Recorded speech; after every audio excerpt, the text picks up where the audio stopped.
Tired of feeling tired? Done with diet culture? Overwhelmed by conflicting nutrition and fitness messages? Then join us, your hosts of the Nutrition Revolution podcast, as we take a deep dive into all things women's fitness and nutrition. I'm Kimberly. And I'm Tabitha. And together we are debunking diet culture myths and giving you the tools you need to finally see the results you're looking for. All right, diet culture. Diet culture. Dun, dun, dun. Dun, dun, dun. I hate it. Yeah. Yeah, that's pretty much it. So The ruination of... Till next time. The ruination of like my entire joy of my teenage years. So many women have just suffered because of diet culture and still continue to. Yeah. I blame Shape magazine. I was going to say Cosmo, but Cosmo, okay. Shape. What was the other one? Like Women's Health. Women's Health. That one of the ones that I had in college. And every sitcom that made the... Even I wouldn't even say she was chunky, just like the not skin and bone skeleton looking girl made her like the ugly duckling of like, Kate I can't Moss believe era. That guy would date her. Yeah. So much damage has been done. But we're here to try to dismantle it one diet cultureism at a time. Yeah. So what was your biggest, I feel like growing up, I had like major issues with diets and the things that I tried. What were your go-tos? So I will be honest, growing up, I didn't deal with any of that. That's For awesome. me, it really came once I was like in college a little bit, and then I had like put on some weight because I had a really unhealthy lifestyle. And then it was more like into my 20s and then like becoming a mom. And so given that, what I'll say was the most damage was done for me from a nutrition like mindset all around carbs. It was just like for so long, just like it was just ingrained in me, thought that like carbs were the problem. It was always the carbs. And if I could just stop eating them, stop even wanting them, right, that somehow everything would like fall into place and like magic. Yeah, it would just like everything would work. And the reality was that every single time that I tried another like low carb phase or just in general low carb diet, like I just would always feel miserable. I would be so much more grumpy, right, and like moody and tired and hangry, and then thinking about food even more. And it was just this like, and then like my performance was suffering. By the end of the week, I had like nothing left to give to anybody. And then when I would be like, screw this, like I'm eating carbs. Just going to eat them all. I don't care. Something that you said there made me kind of think. You said you didn't even want carbs. And I think that's what a lot of women, they feel guilt and shame because their body, because they want carbs. Right. So then we avoid. We're literally fighting our bodies. Yeah. Like our bodies are really intuitive, and we're it's an uphill battle. It's a losing battle. We're fighting our body for something that it actually needs. And so then we're wondering like, oh, maybe we're broken or something's wrong with us or we have no self-control. That's why can these other people be low carb or no carb? And it seems like it's not a big deal, but here I am like, I want all the carbs. But you know what? I am curious if every woman was honest and like actually admitted, like the ones that we think that are like out there saying how low carb works for them or whatever, like if they were honest and they're like, actually, but I'm miserable. Right. Like, just tell us the truth. Like, actually, I dream about bread. Right. I mean, when you did the low carb diets, I'm sure you had those moments of like, no, I'm losing weight. I feel great. Yeah, but you were miserable. Try to like convince yourself, but but the reality is that you're not miserable. And then the longer that you do it, like it's like the first couple of days. You always say like day one, you're like, oh my gosh, this is so great. Like, why am I not always living this way? So easy. This way? And then like day two, you're kind of like, Day three is like the Charlie Sheen hangover day, where you're like, you're like, what the F? Yeah. But then you kind of get past that maybe a little bit. Long term still like weeks into it, like you just don't feel great, right? And then a holiday hits and you're like yeah, and then you've been so restrictive for so long that then after a few weeks of it you're like, screw this, give me all the things, I'm just gonna eat it all, give me a pizza. Yeah. There's no moderation, no balance. Everything's out the window. And then that like cycle of self-loathing starts all over again. We're like, well, if I had more willpower. I was going to say it's the willpower. And it's like, first of all, willpower is a finite resource. Yep, We you're all have gonna a run out limited of it. amount of it. Exactly. So you have to pick and choose. And then when you're constantly using all your willpower for food, which is a basic need of every single human being. If you have a Right. pulse and you're on the right side of dirt, like you Right. need food, right? Yeah. So trying to like fight that all the time, it's exhausting and it's a losing battle. Right.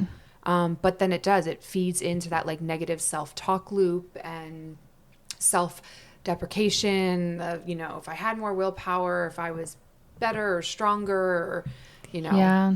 If I had a chef that could cook for me all the time, I would do it differently. I mean, that would be really nice. though. Yeah, but would it change? No, because you'd be like, you're a chef. I bet you can make some banging tiramisu. Yeah. Facts. Yeah. Right there.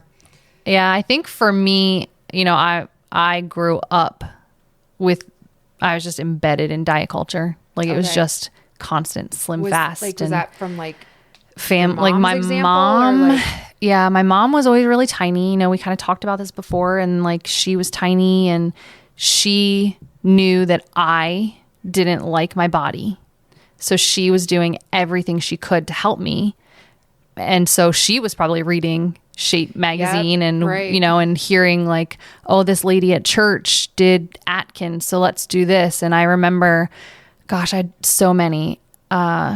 Slim Fast was a big one where I would just drink like a can of Slim Fast and have like a piece of fruit. That was like the that thing. was your meal. And I didn't really eat breakfast. It was like we ate lunch, and then it was like my mom was into fasting before fasting was a thing. A cabbage soup diet where you would my make gosh, that cabbage sounds soup terrible. and like ham maybe with it. So your protein and your carbs, like the idea is there, but that's like all you ate. That's all you ate. all you I mean, ate. I could eat it. And you can I eat could as much of it as you want. ham and cabbage soup, like, It in the smells so winter. gross, though. Yeah, I mean, I'm not a big cabbage lover. Yeah. So actually, I'm not sure that I would want to eat Yeah. that. But you could eat as much as you want. So that was And the so catch. What was the like premise? Like what were the benefits that they would say you would get if you were Weight eating loss. this? It was all weight Oh, loss. okay. Literally everything I So ham and did cabbage was the was holy weight loss. grail of weight loss for a time. Yeah, which in that time frame, like that was actually pretty, Do you feel like when we Advanced. reflect on this stuff, the things that like women have tried? I remember my mom did MetaFast. Okay, squirrel moment. I did Hold that MetaFast. thought. Did you do MetaFast? Yes. I remember my Actually mom had doing success. MetaFast and like all of her meals coming in these little boxes and these little packages, and I was like literally like, what the? Like, no. Yeah. What are like, you know what I mean? But I thought like, oh, this is like normal. This is what you have to do. Yeah. If you need to like lose weight or you want to be healthier. But okay, so So- what I was getting ready to say was, do you feel like when we sit here and we reflect on the different diets and the fads that we have tried, that it's like looking back at pictures of yourself when you had like crazy bangs and big glasses and you were like, what was up with that style? Yeah. That, like now, like I hear about this cabbage soup diet and I'm thinking, what is wrong Yeah, with us? Yeah. Yeah, and I just did it. I just, my parents tried so many ways to help me fall in love with my body and not care about it. And it was like my focus. So cabbage soup, there was one with like bacon and eggs that we would eat. I mean, like I could bacon eat and some eggs. bacon and eggs. Yeah, I That love sounds it. good. But like that's all you ate. And then so I did Weight Watchers with my dad. My dad's awesome. He was like taking me to these little Weight Watchers meetings, and we So would they do were it trying together. to help you. Like their intentions were really good. Yep, they were trying to help, and in that time frame. So that's the 90s. Yeah. Like that. Those are what you did. That yeah.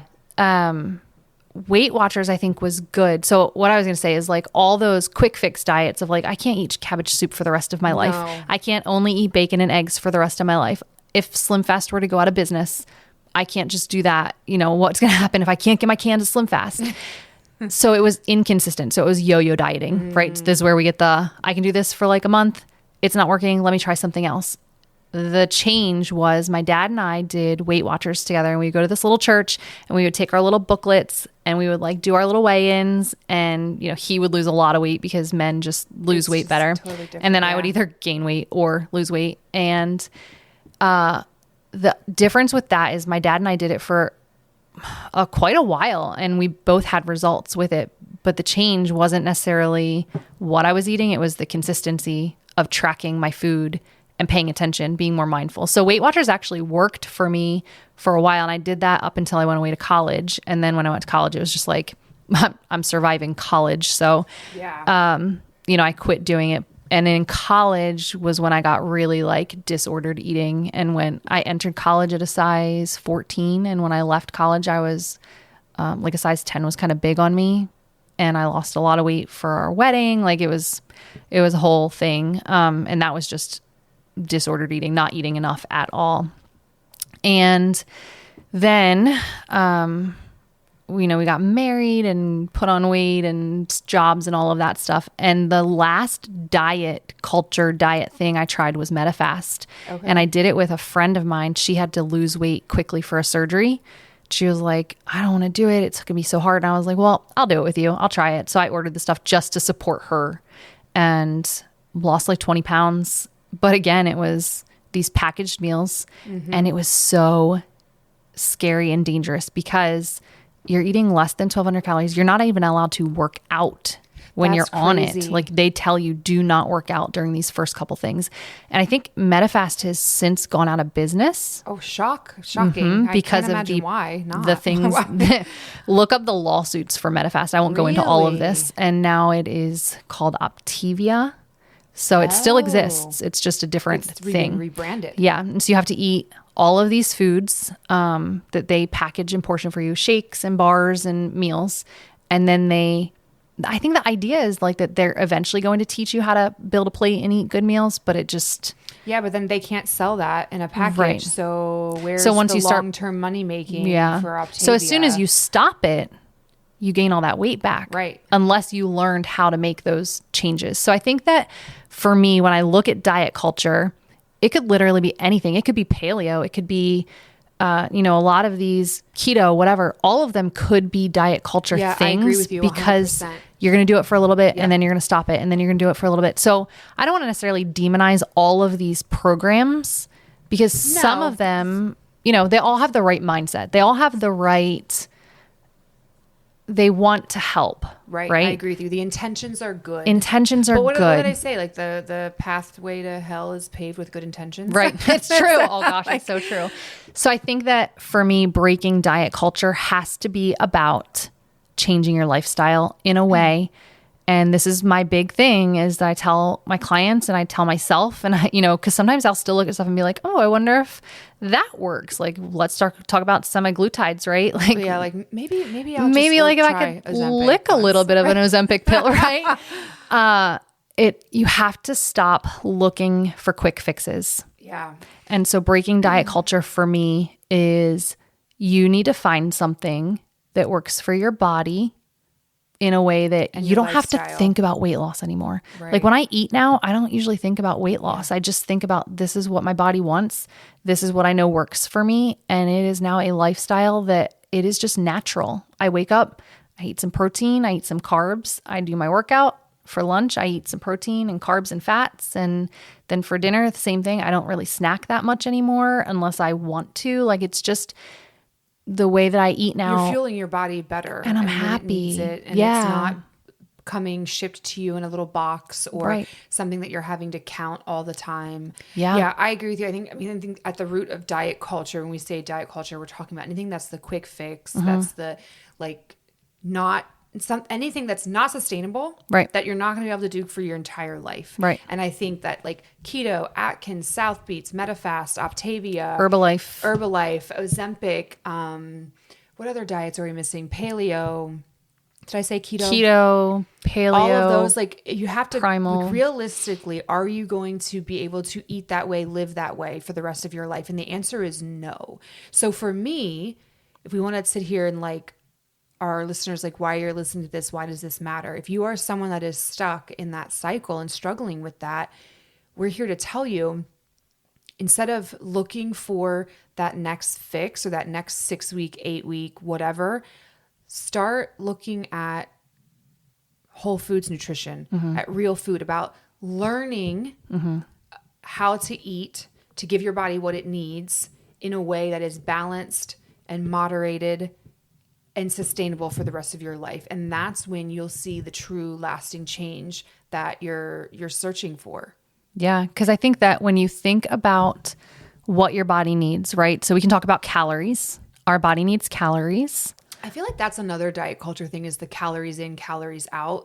Like, you know, like, oh, so it all comes down to basic math. It's, if you're eating 2,000 calories, you know, you've got to expend X amount, and it's all just calories in, calories out. And like, to a point. Yes, and that works. but. Yeah, that works better for men. I mean, women with just like our hormone profile and the ebbs and flows that we deal with weekly, on a weekly basis, you know, throughout our monthly cycle, and then throughout the changes as we age. And to find a female's maintenance calories takes time. Yeah. So even just, you know, calories in, calories out, that's easy to say, except that what are your maintenance calories? Because I bet you they're different than mine. Right. You know, one woman could eat 1,600 calories and gain weight.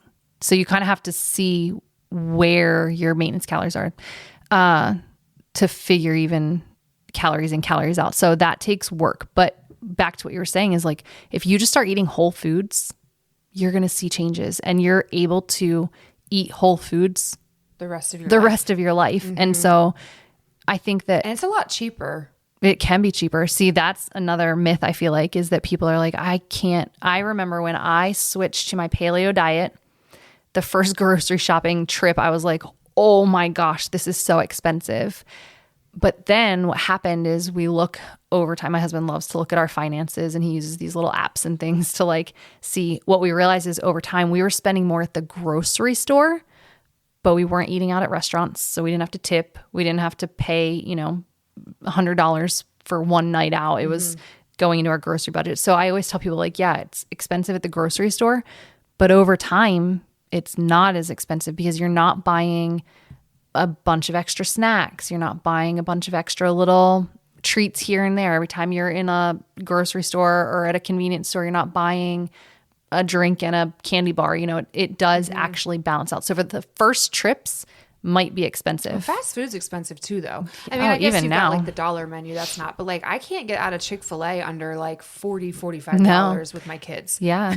So if you're, you know, nervous about the price, because I think that is an issue, is people are like, well, it's too expensive to eat healthy, or, you know, I know some of these lower income families that depend on WIC. WIC will only cover certain things.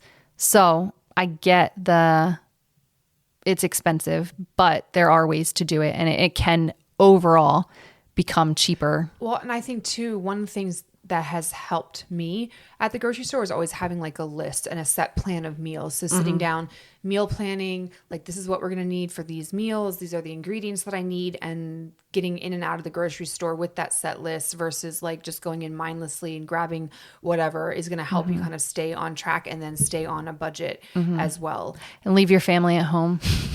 Yeah. Or just get really good at telling your kids no. I'm really good at that. Yeah. No, we don't need that. We don't need that. I think too, people get caught up in thinking that if they're going to eat healthy, they have to buy all organic because that's healthier, and organic produce is more expensive. And the reality is that no, you don't. You are better off eating strawberries versus not eating strawberries, whether they are organic or not, right? So if the option is no produce and just more packaged processed foods because you feel like, well, if it's not organic, it's not healthy, that is so untrue.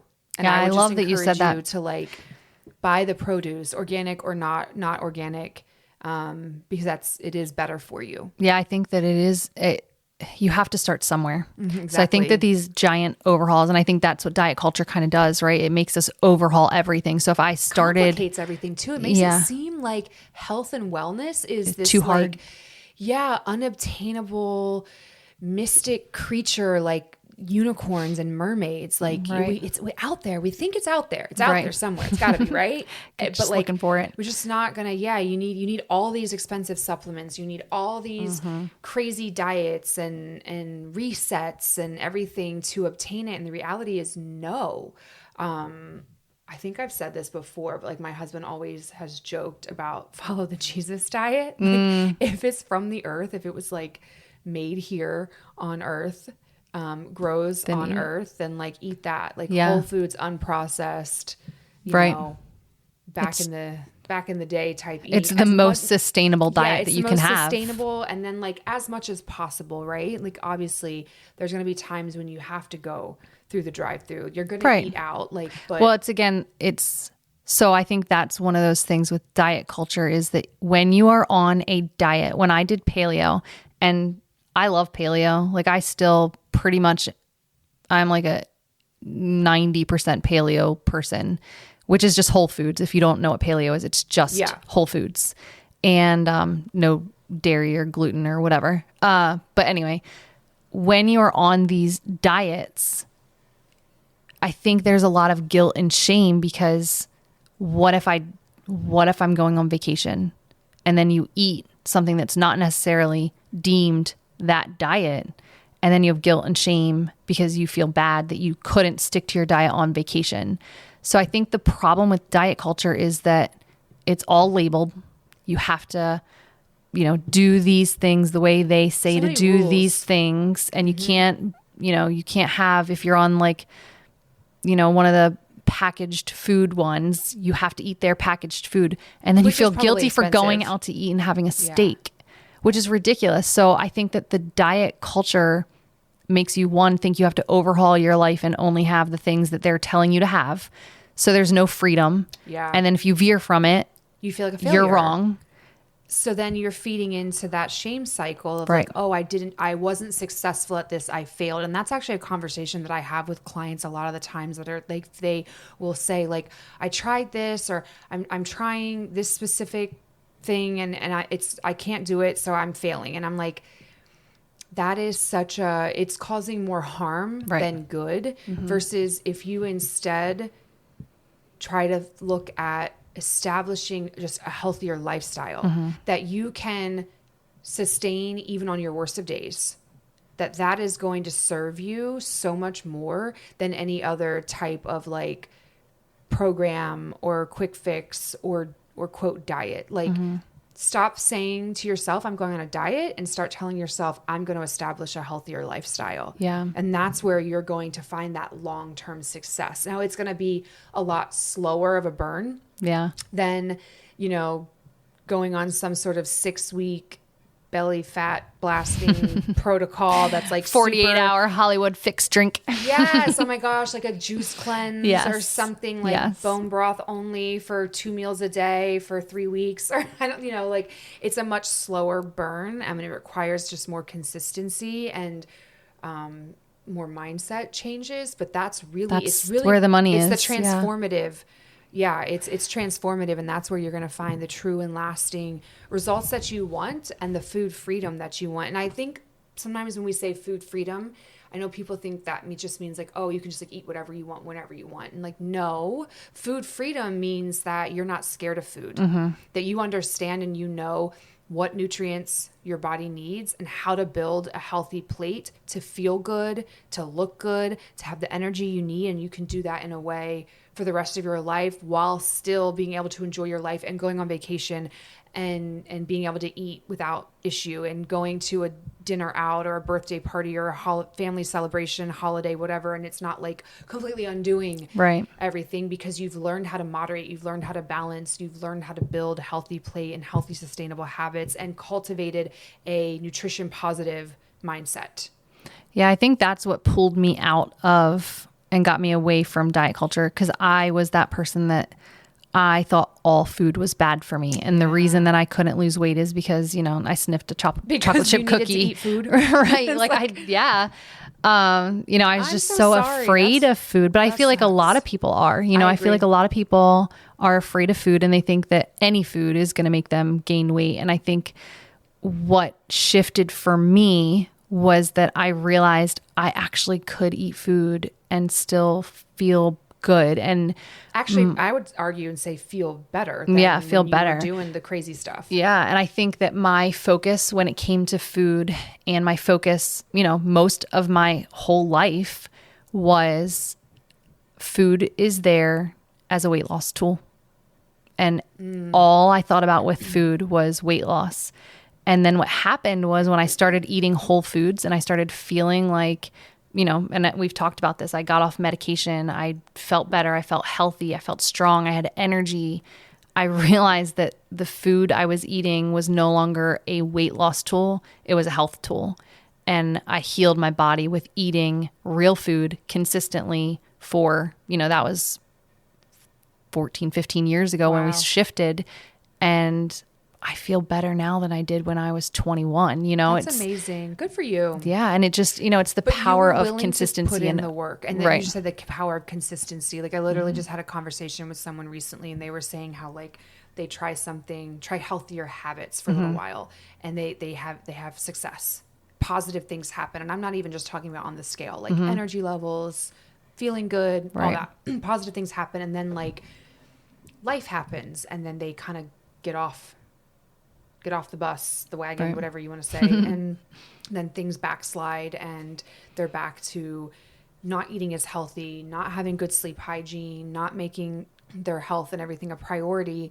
And they're like, I can't do it. It's like, they said nothing works. And I was like, okay, I'm going to give you a hard truth right now. It works. You're just not working it. You're not staying consistent with it. And any little bump in the road or setback is just like, oh, well, it's just done and over with and that didn't work. Right? Like you have to be committed to doing the things that are good for your health for the rest of your life. It's Right. not going to be for 6 months. Right. It's not going to be for X amount of time. It needs to become who you are and what you do. Regular, purposeful movement, like whatever that looks like for you. Yeah. That just walking yeah. is so good. And you know why Regular, walking is purposeful good? movement. Because you can do it consistently. Exactly. You know, whole foods nutrition, because you can do that consistently. Drinking more water than other things. Because again, water's cheap. Yeah. It's free. You need Yeah. the fluids, you need the hydration. So doing those things consistently and making that your focus versus pursuing that instant gratification of dropping 10 pounds in 2 weeks. Right.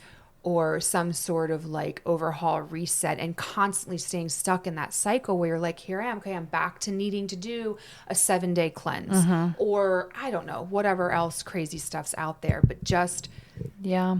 play the long game. And it's hard. It is hard. It is hard, but it's not hard once you kind of get to the point where you're like years into it and it's just become who you are and what you do. Like you found what works.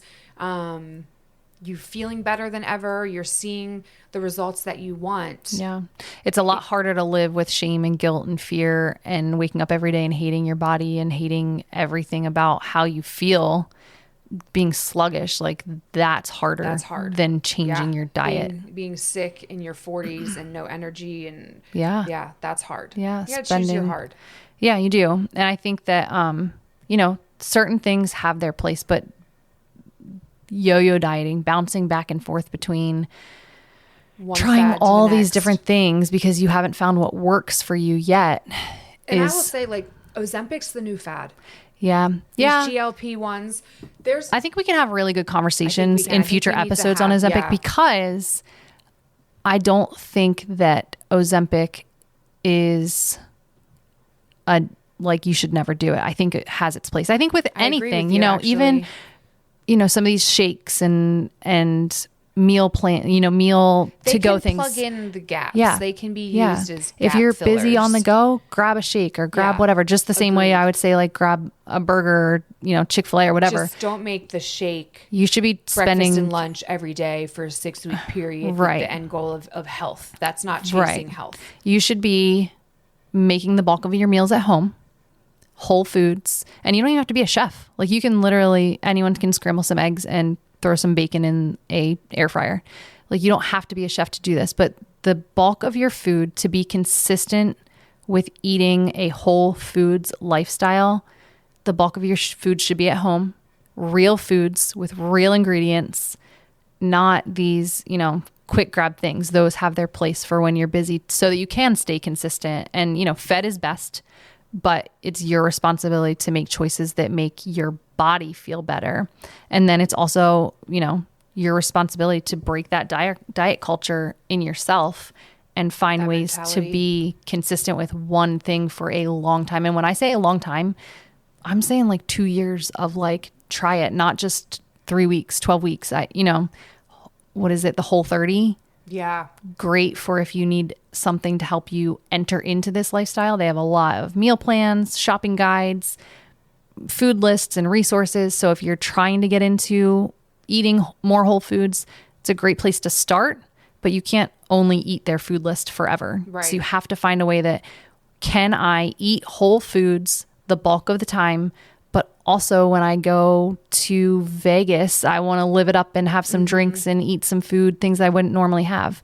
You have to find a way that that is an enjoyable experience versus a shameful experience. And that's where that mindset work comes into, of viewing food through the lens of what is it going to do for my body? How is it going to best nourish me, keep me full, satisfied, and feeling good, versus food is the enemy, and that it's something that needs to be earned. Or a combination of both. It's the enemy and it has to be earned. So I either have to do like killer extreme workouts if I'm going to enjoy this meal out, or, Yes. you know, I think that's that other part of diet culture too, right? Diet culture too is that, and I can remember like 15 years ago when I first started out as a spin instructor, like, you know, I have grace for my younger self because I didn't know better. Right. But I can remember like teaching Thanksgiving spin on Thanksgiving morning and being like, all right, we're going to earn this Thanksgiving meal. And like, I just cringe inwardly now how many times over the years I'd said that. But at that time, that was where I was. Right. Where like, you don't know like, till you know. Yeah. Food had to be earned. And that it was also the enemy, that it was like the problem, versus harnessing the power of food, harnessing the power of real food to feel your best, to reach your potential, and viewing it as like, what can I add to my plate that is going to set me up for success and help keep me full through the breakfast hours into lunch and into dinner, and making sure that like, okay, yeah, you know, I'm going to go out and we're going to have like pizza and wings and beer. So I'm going to make sure that like breakfast and lunch are like really nutrient dense, so that I'm not in a real deficit of nutrients. Right. You know, and again, not talking about calories, Right. talking about nutrients. Just in general to fuel your body. You can still enjoy that with the mindset that this is okay. I can, every once in a while, or even every Thursday, have pizza and wings with family and friends. Right. And do it within moderation, where it's not like, okay, I'm doing this and it's bad, so I'm not going to do it again for like ever, right? Or at least tell yourself that. Next thing you know, you're like 4 pieces deep and you're like bloated and like, what have I done? But it's all just because of that scarcity mindset. Right. Yeah. And I did it once, so now I'm going to go all out because I already ruined it, right? I already ruined my diet, so I'm going to just eat whatever I want now until the next diet comes. So I think that we have to, as women, one, make sure that we really know our personal beliefs on food, you know, really dig in and kind of see, is food a topic for you that makes you nervous or uncomfortable or scared or stressed, and really kind of develop, what do you believe about food? Because you have to know that in order to move forward. You have to address those things in order to move forward. And then, you know, what kinds of things have you already tried and gone through that didn't work for you? What kinds of things did work for you? And then you really can, from there, start to kind of build a lifestyle that works as a consistent lifestyle, something that like you could do full time without having to think about it. Because we want that food freedom. We want that freedom of not having to be on a diet all the time, that freedom of just being able to live your life, enjoy playing with your kids, enjoy working, enjoy doing all of these things without food being such a focus for you all the time. Yeah. Such a negative focus too, though. Right. Where you're, I mean, because I'll be honest, I think after all these years, I put a lot of work and effort and education, formally and informally, into getting to a place where I have like a food freedom mindset, and I view food as like the greatest ally in my health, right, versus the enemy. So that's taken a lot of time and work. And to be honest, though, I mean, I do think about food all the time, because I'm thinking about, what can I have next that's going to give my body what it needs, right, and nourish me, and give me the energy that I need, the energy that I want and need to perform at the gym, to show up and perform for my family and friends, for my clients, just for my life. So I don't even necessarily know if like focusing on food is the problem, as long as the focus is a positive one, versus that negative, like food's the enemy, food has to be earned, or I need to try to avoid it at all costs, eat as little as possible, versus a positive where it's like, no, actually, what can I add to this plate that's going to nourish my body? What is going to give me lasting energy? What's going to help me feel great and reduce my risk of disease? Yeah.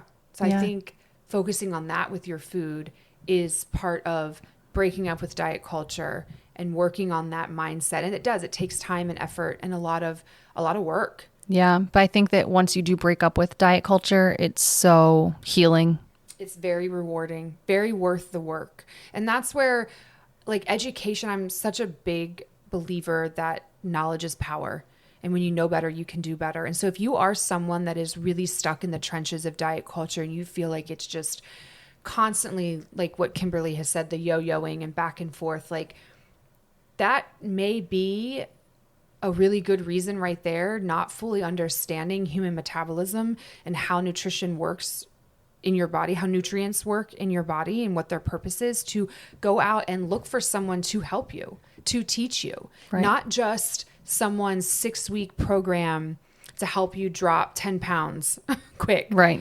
But someone who will sit you down and say, these are macros. And advocate for you and help give you the tools to develop a food positive mindset. Yeah. For your life. Because I think that's the part too. Like, what works for one client isn't going to work for another client. So find someone who can talk to you about, you're a busy mom who is on the go all of the time. Here's how you can make this work for you. You're a sedentary female who sits and works and then goes home and, walks her dog. Here's how you can make this work for you. So you have to find a way to make this work for your life, because everybody's body is not the same body, right? We all have to figure out what works for them. But we do know, all of that said, whole foods works for everyone. Yeah. And a sustainable dietary patterns and healthy lifestyle are ultimately at the root, the very foundation of health, wellness, and longevity. Yeah. So I think that if this resonates with you, or something we said maybe kind of strikes a nerve with you, don't be afraid to reach out to us. Email us, comment, whatever. Instagram, the Nutrition Revolution Podcast. Yeah, so that we can help you through this. Or if you have questions and you want us to talk about more things on the podcast about this, because I think that diet culture is such a massive topic. We could talk about this for forever. And there's so many different, paths we could take. Yeah, I would even like to know, you listeners, what are some of the diet culturisms that have impacted you that we could talk about, unpack a little bit. I'd love to know how our listeners feel like they've been impacted over their lives. Yeah. And I think for you and I both, because we both have daughters. Yeah. One of our big things is breaking these diet culture myths and modeling for our own kids, not just our daughters, but specifically because we've been through it, breaking these myths so that they don't have to deal with some of the same things that we had to deal with. They'll grow up knowing how to eat and fuel their body. Yes. I want my daughter to grow up knowing, like, no, I need to eat food. Mm-hmm. I need protein. I need carbs. I love food. I need fat. Right. I need regular energy coming in to give my body what it needs so I can feel great. And for that to be the norm, and for her to, like, raise her eyebrows and be like, get the heck out of here with some crazy talk about eating less, working out more all the time. Our daughters will be those girls on the dates that are like housing a steak and sweet potatoes because they're like, just because you're a woman does not mean that you are not allowed to eat or have an appetite. We should celebrate it. Yeah. All right. So I think we'll end it there before we go on to, like, more rants of till next time. Till the next all the diet culture. Thanks for spending your time with us. If you found this podcast helpful, we would love for you to share it with your friends and family. And don't forget to subscribe on your podcast platform. If you have nutrition or fitness questions you want answered on future episodes, we would love to hear from you. You can submit these questions to our email, thenutritionrevolutionpodcast@gmail.com, and follow us on Instagram @thenutritionrevolutionpodcast.